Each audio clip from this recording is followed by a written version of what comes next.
All right, I thought I would. I got a little treatment of silent treatment from God for a little bit, and I delved into Answer to Job by one Carl Jung, and that was a flashbang of uh, terror, horror. Um, it's not a good book for before bed at all. But I did some prayers and stuff and got my answer and reassurance from God and so on.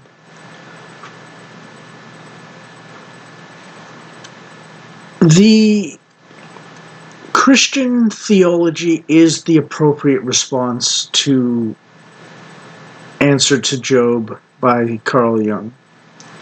God is not dualistic. There's not an equal good and evil part. Good is existence and evil is non-existence.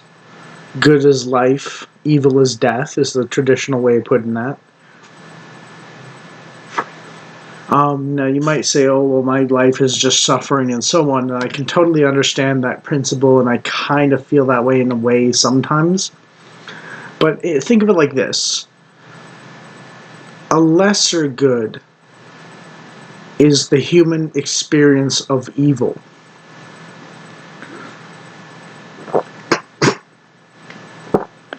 Like, for instance, a greater good might be you eat some mushrooms and you have a totally divine trip and it tells you about the nature of the world, and it's like gives some promises that you can see happening, and then they do happen, of like true love and fame and fortune and lots of friends that are good friends, and basically the winning thing in life, to win at life, basically. And some exciting experiences that aren't necessarily too scary, or if they're scary, really scary, they give you an amazing appreciation for life, normal life or something, and you're not too traumatized from them and stuff like that. A lesser good is smoking so much weed that you get schizophrenic or something. And you might say, oh, well, getting schizophrenia is bad. Yeah, but you probably enjoyed smoking the weed in the first place, which is why you did it so much and so on. So that's a lesser good. The lesser part is because you got schizophrenia because you abused the drug, and doing mushrooms one time blows your mind and gives you insight into the world and gets you longer lasting style and more fulfilling things that you desire out of it, and so on. The higher purpose kind of thing versus the lower purpose. Higher good and lesser good. And it's a relationship to those things as mixed entities. Some a little better, some a little worse. Some really good, some really bad. In different measures, person to person. And so on.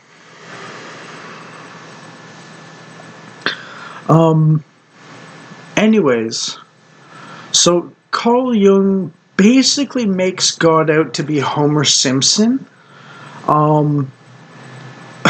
Like from the early Simpsons cartoons, where he's like strangling Bart Simpson and stuff all the time. And he's completely, like, basically, Carl Jung's book, Answer to Job, posits or says that mere mortals need to teach God self-awareness and morality, basically. So basically, power with inferior agency to our own, and its ultimate power, without the responsibility. And I don't mean responsibility like you take the blame. I mean the responsibility like you're actually taking responsibility. So that was a nightmare trip. It's one of those books that I can't explain how I got to that position. So it's one of those rare times in life where I've actually felt like I've been under a spell of some sort. I finally understand that feeling now. So be warned, it does kind of get you there eventually if you're not self aware of the process and pre warned about it. But I will say that I had a prayer session with God right after that. I finished the book basically. And basically, God told me it's a lot like my response to Answer to Job is a lot like Grover from the Sesame Street book, The Monster at the End of This Book. And there's a few things that God basically has been kind of cajoling me with or whatever. I think cajole is the right word. Sort of like a teasing, joking kind of positive vibes, but kind of poking at some sort of flaw or weakness and a bit annoying at the same time, but giving a good vibe off jokingly and so on for the most part. Which is, if I may present a possibility here, this is my personal belief, but I think it is backed up on some level. And that is, the book of Revelation in the Bible is not a book about the physical end of the world. It's a book about the limits of Christian typical teaching at the fringes or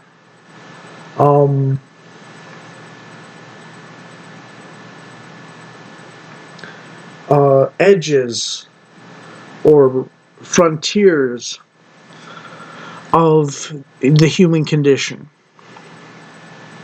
And as one knows, Christianity has fallen off quite heavily due to the Enlightenment and stuff like that. And I'm not saying to abandon it, but I'm saying you take a Christian framework of the world and then you have a psychological investigation into Carl Jung's work. And Jordan Peterson is an excellent mirror or window into Carl Jung, sorry. A window, not a mirror. But he kind of mirrors it in a way, in his sort of lack of grace and mercy, and lack of believing in God as a person concepts. And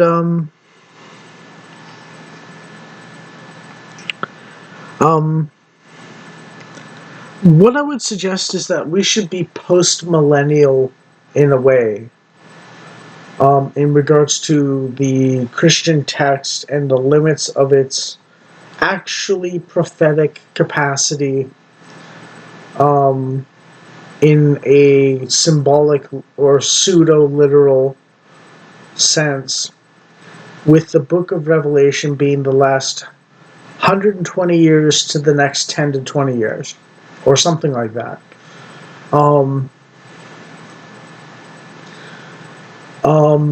Where the two world wars and maybe the next 10 to 20 years, maybe, of problems that we're facing are what the book of Revelation is about, basically, directly. But it should also be noted as a possible general sort of like, this is how things tend to go, in a bit of a sort of progression and cycle combined experience throughout history. Because we see the rise and fall of empires, but also we notice that things tend to get better over time for more and more people, and animals tend to do better. So it's like, okay,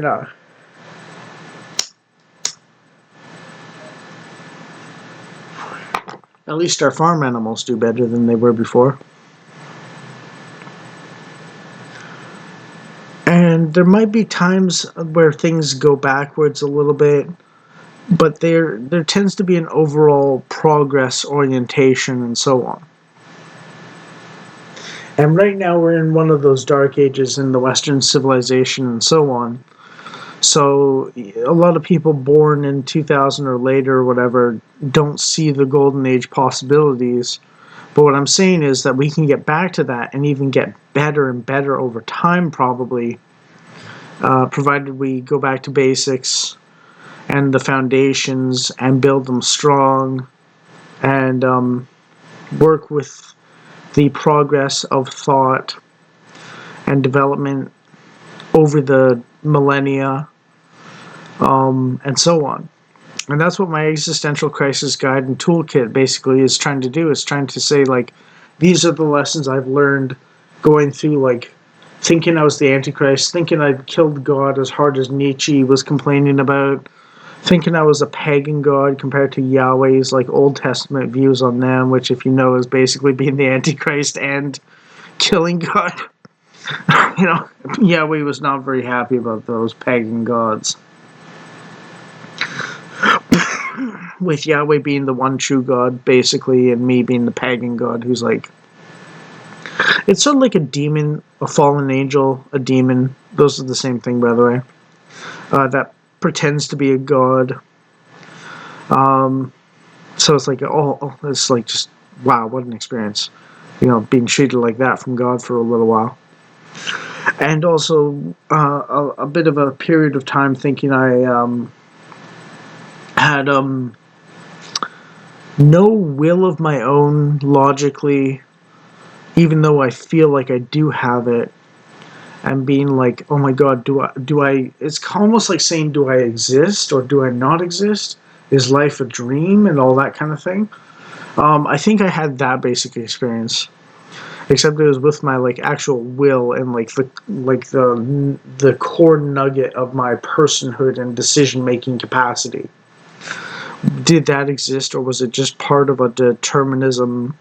Sort of like everything was decided when things began, and there's no changing it, and I'm just part of it, and I can witness it, but I can't change it, kind of thing.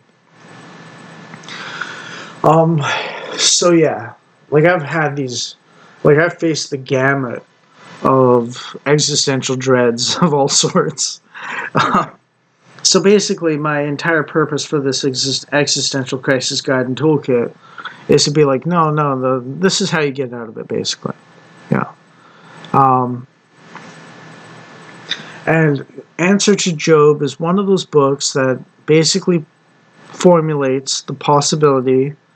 And I want to say Carl Jung is not necessarily like one of James Lindsay's sorcerers that casts a spell to confuse you. I think it's his investigation into the universe with a wrong framing of lens, but he's intelligent enough to dig deeper than I could possibly imagine with the wrong frame of lens. And I'm just offering correctives based on my personal experience with God directly, which is of no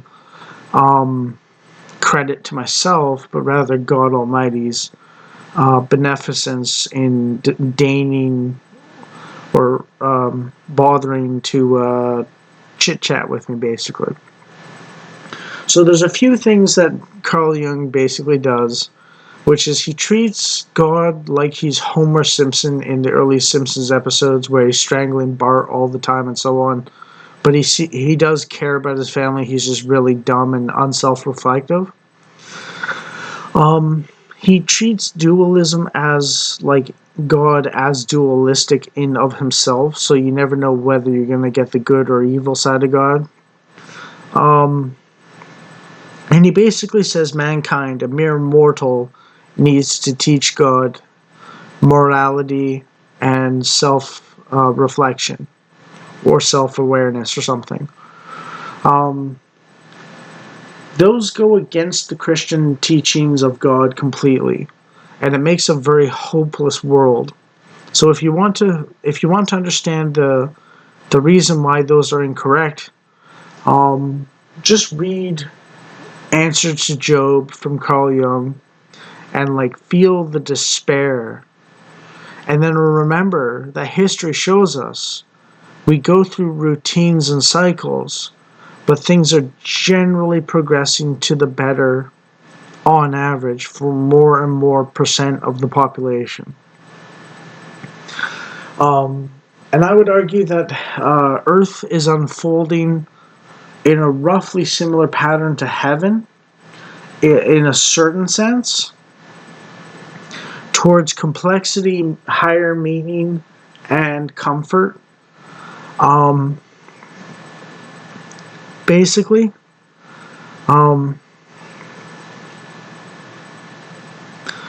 but that's a collectively on average thing, not a total every individual and collectively together at all times kind of thing. And it does fall backwards a bit, unlike in heaven where it'll just be progress, progress, progress.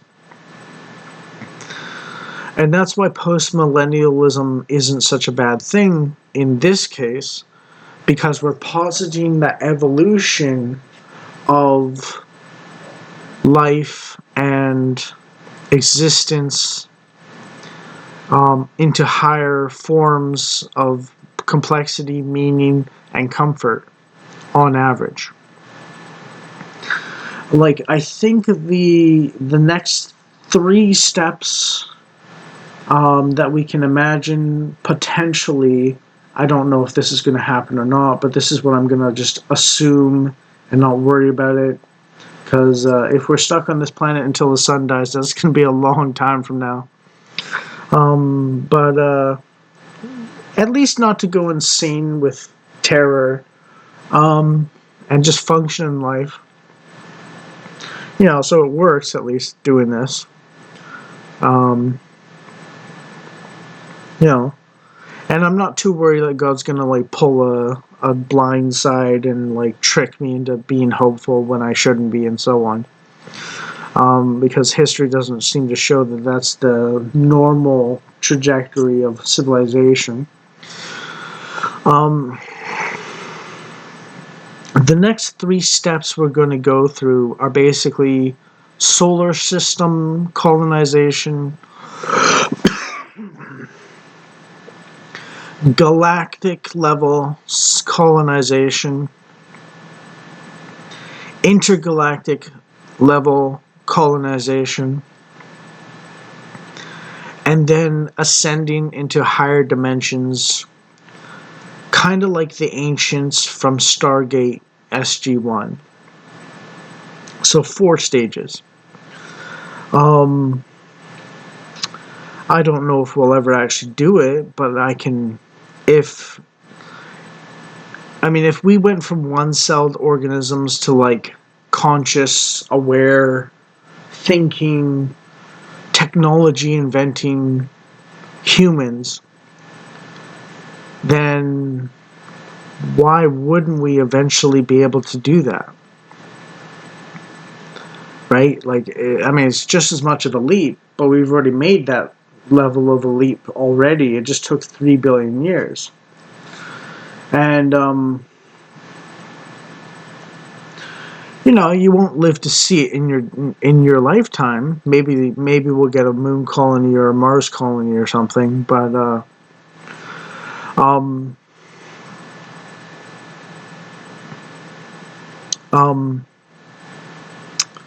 that's a possibility for life. So post-millennialism, where we don't like just all die and go to heaven all together, doesn't worry me, because I also believe that in tandem with Earth doing this process, although not perfectly, and also not for everyone at all times, I believe heaven will be for everyone at all times, progress into infinity, individually and collectively. Afterlife. So I don't believe we need to like destroy the world and then have the new heavens and new earth to get there. Now, I do believe the sun will eventually die, um, but by then we'll have enough galactic level civilization to like relocate everyone from Earth, basically, to new places, and like, yeah, the old home world will go away, but there'll be new home worlds and new stars, or not home worlds, but new worlds and new stars that are given birth to. And black holes will stop being black holes a little bit because, as we know, they can in fact apparently um, just sort of zip out of existence back to normal space. And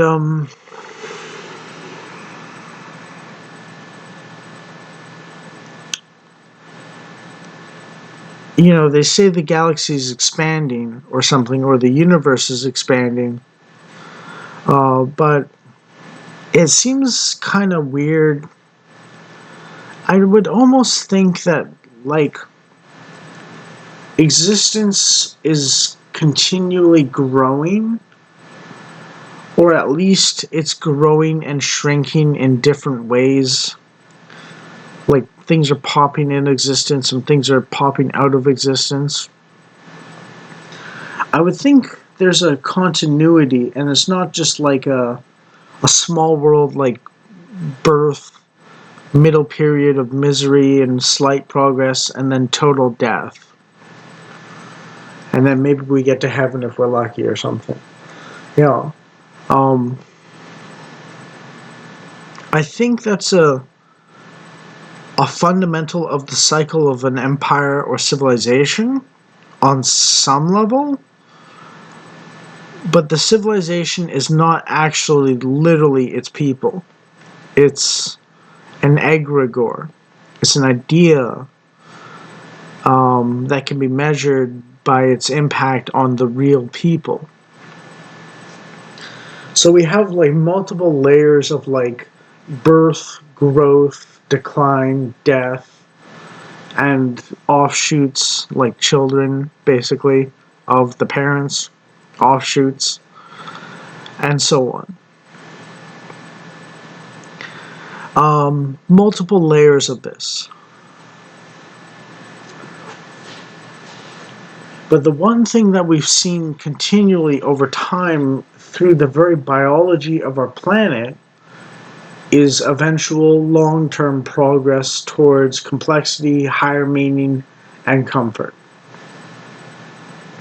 for more and more creatures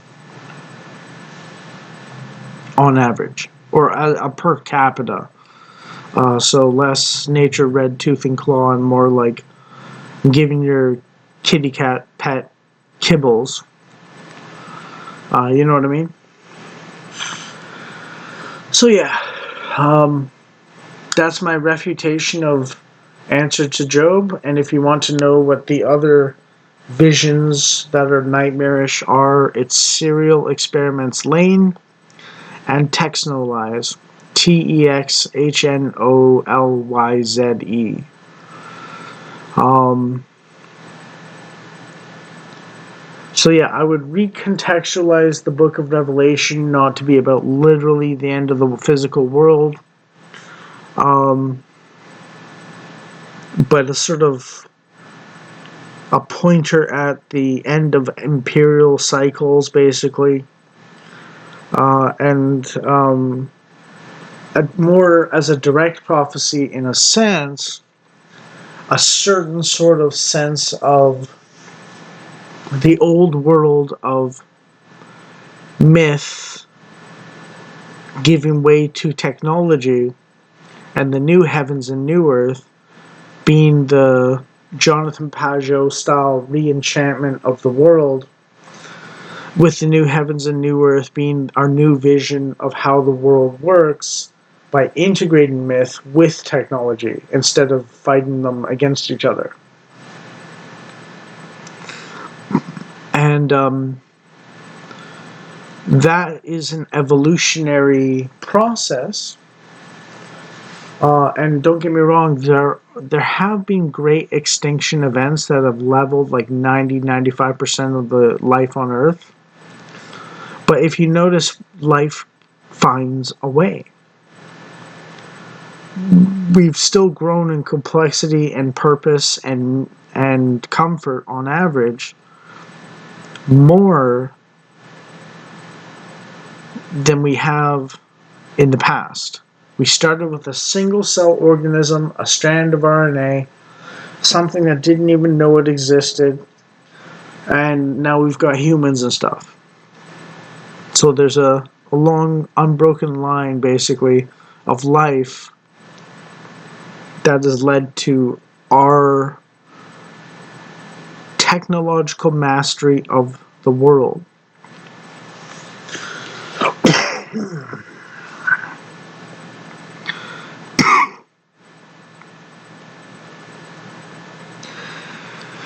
So yeah.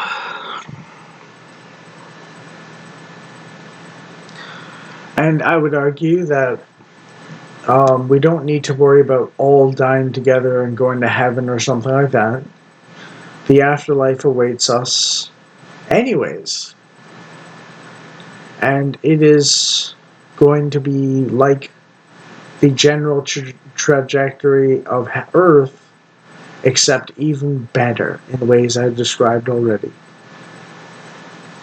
And so we don't need the second coming of Jesus in the sense of like he's going to end the world and then bring us to heaven. But we need to acknowledge the spirit he's in as what brings us through multiple crises over time. And I kind of think the book of Revelation is talking about times like this in a general sense, but I think it's also talking about this exact like last century or so and the next 2 decades or so of time specifically at the same time as generalized. And the reason for that is because this is the first crisis of globalization, basically, and lack of meaning and so on. And the first 2 world wars basically kicked off that process and so on. And what we're doing is the first 2 world wars, the first World War was a bit of a naivety leading to trauma, and then the Second World War was people who were traumatized lashing out and traumatizing other people, but less so. And now what we're facing today is the eruption of the trauma at a civilizational level, structurally, systemically, basically. Not to use the term in the way that BLM uses it for racism, but systemically, systemic trauma, basically, structural worldview trauma, not personal trauma, and we're working through it now, and finding a return to the traditional in a way, but an enlightened traditionality that doesn't pit myth and technology against each other, but synthesizes both into a greater thing than what exists with just one or the other at any time before. And this will give us stability going forwards once we do this that will last for generations and generations and generations. It'll be equivalent, which is why I say it's the book of Revelation for this time specifically. It'll be basically as momentous as Jesus was for the world from his time to now. Basically. In a similar direction.